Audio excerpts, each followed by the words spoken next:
Okay, next, I think you can see her already. Okay, we have Becca D'Bus. Oh yeah, I'm gonna do the glamorous intro first, then she will come and own this stage. Okay, so Becca D'Bus is the producer and host of Riot, Singapore's only cabaret drag review.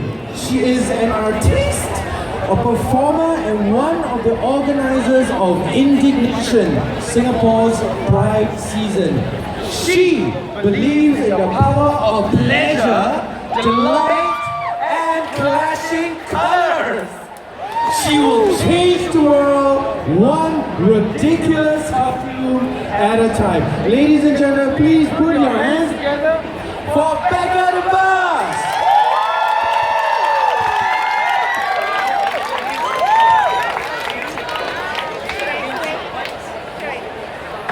Ladies, gentlemen, and the rest of us.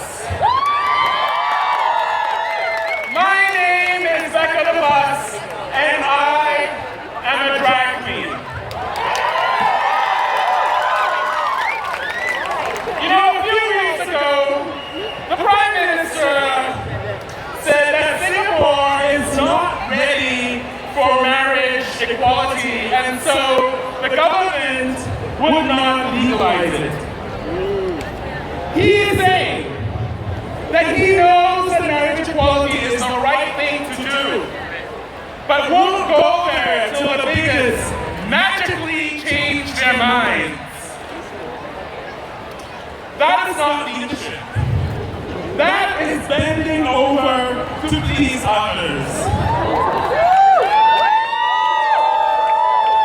And Mr. Lee needs to be careful, because the gays know a lot about bending over to please others.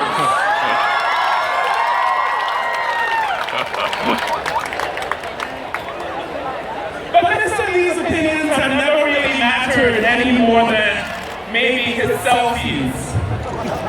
I am here to suggest that perhaps everybody's readiness is not quite as ready as our own. Last year, in the run-up to Pink Dot, Singapore discovered a color-coded hate campaign. And showing up at Pink Dot had a new urgency and importance for many, including those for whom being out or supporting the cause in public was difficult. I decided two things: that I had to honor these courageous people and make coming to Pink Dot meaningfully challenging again. And that it was about time that the freedom to love and Pink Dot grew larger than the confines of this park. So this is what I did. I got entirely all up in drag at home and walked from my flat to the MRT station and rode the train all the way from Woodlands to Holland Park. In drag. Of course, this is Singapore and I was stomped. And by Monday, that post on Some had received over 800 comments. And of those 800 comments, more than 600 of them were not just supportive. They were downright celebratory.